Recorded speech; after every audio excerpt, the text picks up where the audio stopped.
Assalamualaikum warahmatullahi wabarakatuh. Saya Dian Sekarwangi dan rekan saya Maulidatul Hasanah.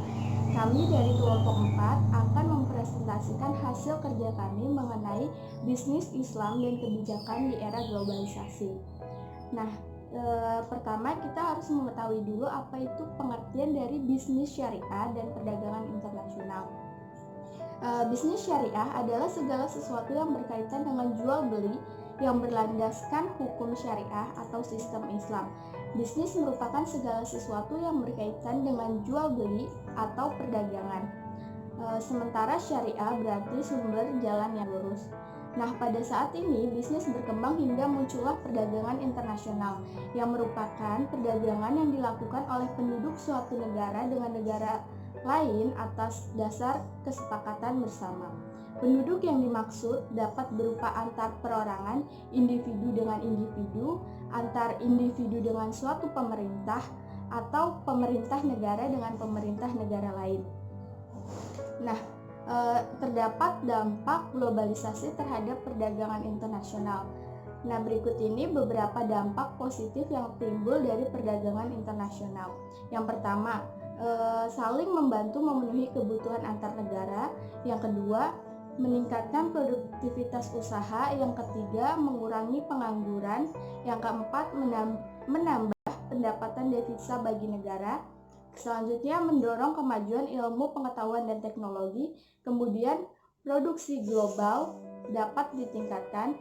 Yang ketujuh, meningkatkan kemakmuran masyarakat dalam suatu negara. Yang kedelapan, meluaskan pasar untuk produk dalam negeri. Dan yang terakhir, menyediakan dana tambahan untuk pembangunan ekonomi. Kemudian terdapat dampak negatifnya pula, yaitu yang pertama, adanya ketergantungan dengan negara-negara pengimpor. Yang kedua, masyarakat menjadi konsumtif.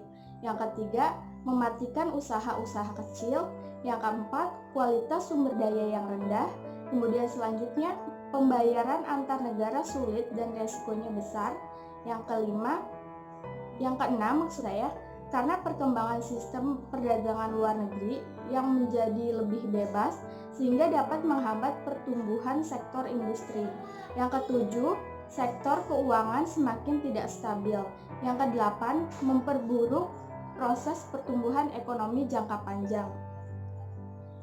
Kemudian pandangan atau perdagangan internasional dalam kacamata Islam, yaitu dalam pandangan Islam perdagangan internasional diperbolehkan karena tidak ada dalil yang mengharamkan aktivitas perdagangan ini.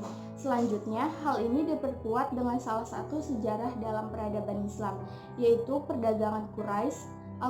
Al-Quran mengabadikan aktivitas perdagangan mereka dalam surat Quraisy.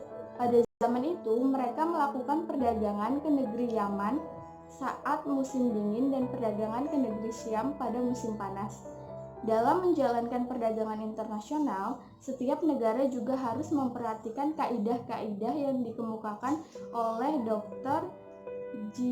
Jaribah bin Ahmad Al-Haritsi. Kaidah-kaidah tersebut diantaranya kehalalan barang dan jasa di tempat perdagangan. Perdagangan internasional dapat merealisasikan kemaslahatan umat muslim. Dan yang terakhir, kegiatan perekonomian harus dipimpin oleh seorang muslim. Perdagangan internasional diperbolehkan bagi setiap negara untuk memenuhi kebutuhan dan setiap negara harus memperhatikan kaidah-kaidah dalam melakukan perdagangan. Nah, selanjutnya ada pasar bebas menurut pandangan Islam. Ini akan disampaikan oleh rekan saya Maulidatul Hasanah. Selanjutnya, pasar bebas menurut pandangan Islam. Definisi pasar secara umum adalah tempat bertemunya penjual dan pembeli. Namun, dalam buku yang ditulis oleh Dr. Jariban bin Ahmad Al-Haritsi yang berjudul Fikih Ekonomi Umar bin Al-Khattab, disebutkan bahwa pasar menganut ketentuan yang berlaku di masjid. Barang siapa datang dahulu di suatu tempat duduk, maka tempat itu untuknya sampai dia berdiri dari situ dan pulang ke rumahnya atau selesai jual belinya. Dalam hal menyikapi pasar bebas atau pasar global, kecenderungan banyak yang diartikan sebagai pasar bebas adalah di mana penjual atau produsen mempunyai kebebasan untuk menjual atau memasarkan barangnya ke negara-negara yang disukai. Dan akibatnya penjual atau produsen cenderung bebas dalam menguasai sumber-sumber daya alam. Mengingat menurut kaum kapitalis sumber daya alam terbatas, sementara keinginan manusia tidak terbatas. Sehingga dalam menguasai perlu persaingan dan pada akhirnya yang kuat akan semakin kuat, atau dengan kata lain yang punya modal besar mempunyai peluang besar untuk menjadi raksasa ekonomi. Konsep Islam tentang perdagangan internasional. Yang pertama, asas perdagangan didasarkan pada pedagangnya, bukan komoditi. Yang kedua, perdagangan internasional mengikuti politik luar negeri. Yang ketiga, ketentuan tarif atau bea cukai.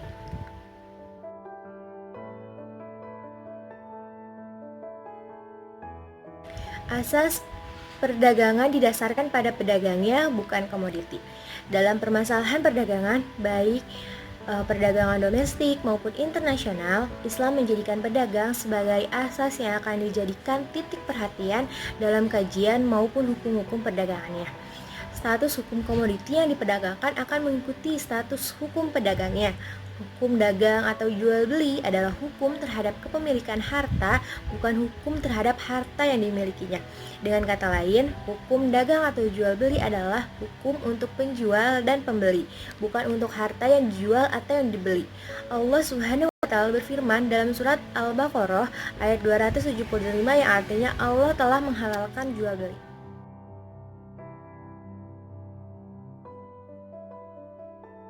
Perdagangan internasional mengikuti politik luar negeri. Menurut pandangan Islam, status perdagangan internasional mengikuti kebijakan politik luar negeri Islam. Dalam politik luar negeri Islam, negara-negara di luar Darul Islam dipandang sebagai Darul Harbi. Darul Harbi dibagi menjadi dua, yaitu Darul Harbi fi'alain atau negara yang secara real berperang memerangi Islam, dan yang kedua Darul Harbi hukman, yaitu negara yang secara real tidak sedang berperang dengan Islam.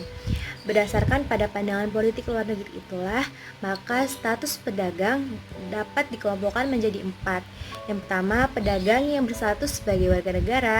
Yang kedua, pedagang dari negara harbi hukman. Yang ketiga, pedagang dari negara harbi hukman yang terkait dengan perjanjian. Yang keempat, pedagang dari negara harbi fi'alain.